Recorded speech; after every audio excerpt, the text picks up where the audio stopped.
जीऊंगा तुम्हारा हूँ और नहीं जीऊंगा तो इसी रायबरेली की मिट्टी में मिल जाऊंगा, लेकिन इटली नहीं जाऊंगा।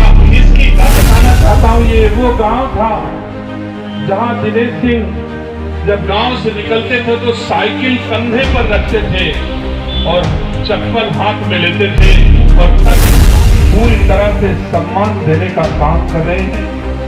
किस स्तर तक की सेवा हमारे देश के प्रधानमंत्री जी ने अब तक किया है, एहसास करिए। सम्मानित राष्ट्रपति करता है। सम्मानित साथियों, आप सब ने देखा, अगर भारत की भूमि पर देखना चाहते हो तो गरीब लोगों का,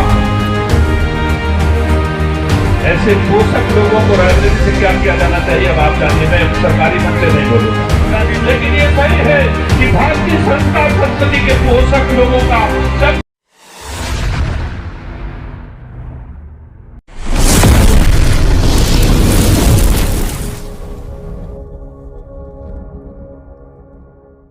मैं बताना चाहता हूं, ये वो गांव था जहां दिनेश सिंह जब गांव से निकलते थे तो साइकिल कंधे पर रखते थे और चप्पल हाथ में लेते थे और तब इस गांव से निकल करके हम शहर की ओर जाते थे। ऐसा गांव हम लोगों का था जहां हमने जन्म लिया।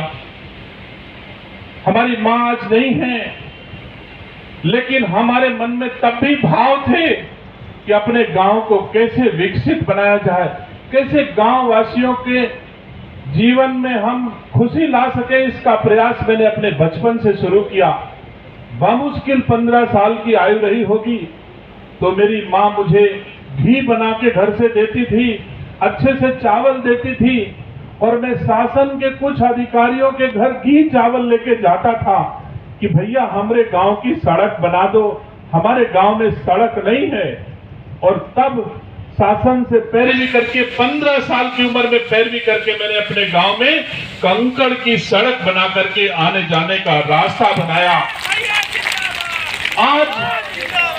आज उस सड़क पर, उसके बाद वही सड़क जो कठवारा से नवोदय विद्यालय जाती है, सम्मानित साथियों, उस सड़क को पूरे उत्तर प्रदेश में प्रधानमंत्री ग्राम सड़क योजना में जो छोटा छोटा पैसा बचा था, हर जिले के छोटे छोटे पैसे को कलेक्ट करके इकट्ठा किया और उस पैसे से फिर मैंने नवोदय विद्यालय से और कठवारा तक के डामर रोड पूरी अच्छी प्रधानमंत्री सड़क योजना से आज बनवाई, जिससे माननीय मंत्री जी आए। उसके बाद आज जिससे आगमन हुआ नहर की पटरी पर, इस नहर की पटरी को भी लोक निर्माण विभाग बनाने को तैयार नहीं था। कह रहा था पहले हमको सिंचाई विभाग स्वामित्व हस्तांतरित करे तब हम बनाएंगे। बड़ा कठिन था, लड़ाई लड़ी, मेहनत किया, परिश्रम किया और आज रायबरेली शहर से नहर पे चढ़ लो तो सीधा हमारे गांव आप पहुंच सकते हो। इतनी बढ़िया सड़क हमने पटरी पर बनवा दी। ऐसी बहुत सारी सड़कें बहुत सारे कामों के साथ साथ आप जोड़ सकते हो कि आज यह, लेकिन मैंने जितने भी काम किए अपने गांव के बाहर किया। आज पहला दिन है, आदरणीय ए.के. शर्मा जी का मैं बहुत बहुत आभार प्रकट करता हूं। मेरे गांव में ये पहला पत्थर है जिसमें मेरा नाम लिखा गया है आदरणीय ए.के. शर्मा जी के साथ में, और वह भी ऐसा नाम ले सकते हो। सम्मानित साथियों, यह पावर हाउस जो आज निवासगंज में स्थापित हो रहा है, दिल्ली के पावर हाउस से भी एक कनेक्शन आज इस गांव को मिल रहा है जो शायद बहुत दूर तक प्रकाश करेगा।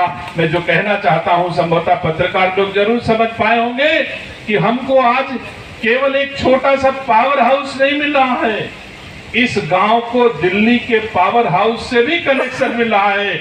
आप जानते हो हमारे ऊर्जा मंत्री जी का कनेक्शन कहां से है, और अगर वो गांव में बैठे हैं तो दिल्ली के पावर हाउस से हमारा गांव कनेक्ट हो रहा है कि नहीं हो रहा है, ये हमारा सौभाग्य है। सम्मानित साथियों, कि आज यह पावर हाउस जो हमारे गांव में, हमारी जन्मस्थली में ये स्थापित हो रहा है, ये महाराजगंज, शिवगढ़, बछरावा, खीरो, सताव, हरचंदपुर के साथ साथ अमेठी के भी कुछ हिस्सों को यहां से विद्युत आपूर्ति होगी।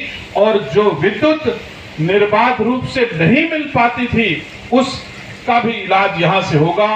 त्रिपुरा जैसे पावर हाउस का लोड कम हो जाएगा और ये लोड बांट करके रायबरेली वासियों को बेहतर बिजली मिलेगी। इसके लिए मैं अपने दोनों भाइयों आदरणीय डी.के. शर्मा जी और आदरणीय सोमेन तोमर जी का हृदय से, अपनी ओर से, अपने गांव वासियों की ओर से, अपने जनपद की ओर से बहुत बहुत धन्यवाद देता हूं कि आपने हम सब पर कृपा कर किया, उपकार किया और रायबरेली को सुविधा देने का काम किया। सम्मानित साथियों, निसंदेह मैं कह सकता हूं आदरणीय ए.के. शर्मा जी का 32 वर्ष का सिविल सर्विसेज का अनुभव है।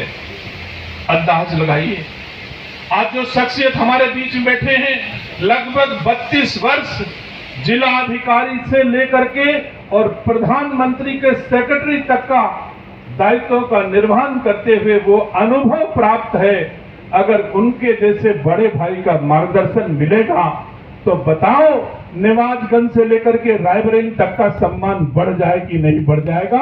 इसके लिए भी मैं आपका धन्यवाद देता हूं। मैं धन्यवाद देता हूं देश के प्रधानमंत्री जी का, जो आज पूरे देश को पूरी तरह से सम्मान देने का काम कर रहे हैं। किस स्तर तक की सेवा हमारे देश के प्रधानमंत्री जी ने अब तक किया है, एहसास करिए। सम्मानित साथियों, अगर जमीन में देखेंगे तो भी हमको प्रधानमंत्री की सेवाएं दिखाई पड़ेंगी, आकाश में देखेंगे तो भी दिखाई पड़ेंगी, देश में देखेंगे तो भी दिखाई पड़ेगी और विदेश में देखेंगी तो भी दिखाई पड़ेंगी।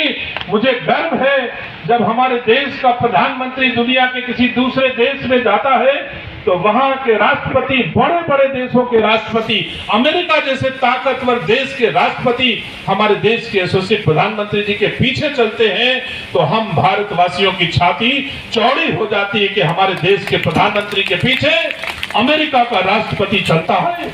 सम्मानित साथियों, आप सब ने देखा, अगर भारत की भूमि पर देखना चाहते हो तो एक गरीब हमारी माताएं बहनें पीछे बैठी होंगी, जब शाम को अपने घर में राशन पकाने जाती हैं तो वो राशन भी हमारे मोदी जी उन गरीब बहनों के घर तक पहुंचाने का काम करता है। मतलब गरीब की रसोई से अमेरिका तक और आसमान के चंद्रमा तक अगर हमारे देश के यशस्वी प्रधानमंत्री जी की सेवाएं देखनी है तो आप देख सकते हो। आज अगर चंद्रमा पर हमारा भारत का तिरंगा लहरा रहा है तो हमारे भारत के यशस्वी प्रधानमंत्री जी की देन है। सम्मानित साथियों, भले ही लोग कहें, कुछ भी कह सकते हैं, जिनको इस नीति में विश्वास नहीं है, लेकिन मैं इस पर पूरा भरोसा करता हूं। भारतीय संस्कार संस्कृति के साथ जब भी हम जीवन यापन करते हैं तो मजबूती के साथ हमारा जीवन हम लोग अपना सुगम बना पाते हैं। हमें पता है, हम लोग संविधान को मानने वाले लोग हैं, संविधान की शपथ लेकर यहाँ बैठे हैं, संविधान के लिए मर मिटने को भी हम लोग तैयार हैं। लेकिन इतना जरूर है, संविधान से पहले भी एक संविधान कभी बना था, जिस संविधान को लागू करने के लिए हमको किसी प्रशासनिक व्यवस्था की आवश्यकता नहीं हुआ करती थी। सम्मानित संविधान आज भी लागू है। अगर कोई बेटा अपने बाप के सामने सिगरेट नहीं पीता है तो ये संविधान में कहीं नहीं लिखा है कि बाप अपने बेटे के सामने सिगरेट ना पिए। लेकिन इस संविधान से पहले का एक संविधान है हमारी सनातन संस्कृति का, जिसमें लिखा है और सिखाया जाता है। पीढ़ियों से आज की तारीख में हमारी भारतीय संस्कार संस्कृति मजबूत है, परिवार मजबूत है, समाज मजबूत है, जिसके कारण हम कह सकते हैं दुनिया का सबसे ताकतवर देश अगर कोई है तो भारत देश है, क्योंकि हमारी संस्कृति जैसी ताकत किसी के पास नहीं है। और हमारे देश के यशस्वी प्रधानमंत्री इस भारतीय संस्कार संस्कृति को मजबूत करने के लिए आप जानते हो कितने काम कर रहे हैं। राम मंदिर की स्थापना हो रही है, भगवान शिव का मंदिर आप सब ने देखा। हम भारतीय संस्कार संस्कृति के साथ एक विकसित राष्ट्र की स्थापना का काम भी हमारे देश के यशस्वी प्रधानमंत्री जी कर रहे हैं। सम्मानित साथियों, भारतीय संस्कार संस्कृति हमारी सबसे बड़ी ताकत है। हम जानते हैं अगर एक व्यक्ति को कोई चोट लग जाती है, अगर परिवार का हो हमारा, तो कैसा होता। जैसे दुनिया के जो बहुत ताकतवर देश हैं, लोग मानते हैं कि वो बहुत ताकतवर देश हैं, लेकिन मैं मानता हूं भारत हमारा बहुत ताकतवर देश है।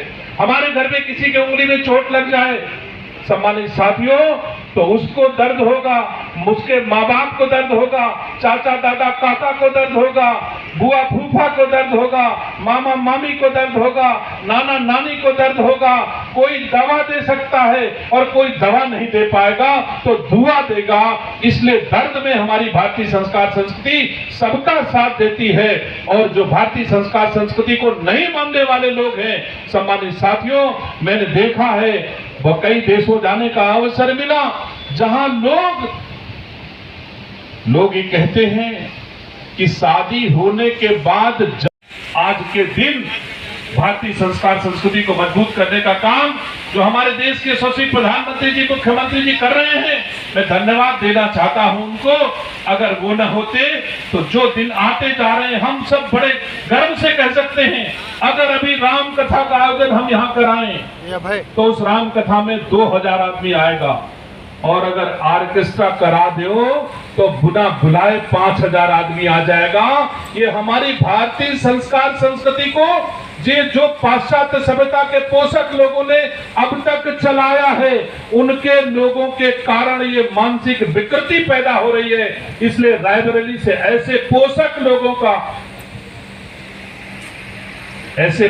लोगों को रायबरेली से क्या किया जाना चाहिए अब आप जानिए, मैं सरकारी मंच से नहीं बोलूंगा, लेकिन ये सही है कि भारतीय संस्कार संस्कृति के पोषक लोगों का जब भी उत्थान होगा तो हमारी वो भारतीय संस्कार संस्कृति मजबूत होगी जो हमको एक दूसरे के लिए मर मिटने की ताकत देती है। ऐसी भारतीय संस्कार संस्कृति हमारे देश के यशस्वी प्रधानमंत्री जी और उत्तर प्रदेश सरकार के मुख्यमंत्री आदरणीय योगी आदित्यनाथ जी कर रहे हैं। उनको अगर ताकत दे दोगे, उनको के नाखून उखड़ गए। रायबरेली वासियों की सेवा इस शरीर से जितना हो सकती है उसके लिए मर मिट रहा हूं और आखिरी सांस तक तुम्हारी सेवा सम्मानित साथियों करूंगा। मेरा रिश्ता रायबरेली के लोगों से हार और जीत का नहीं है।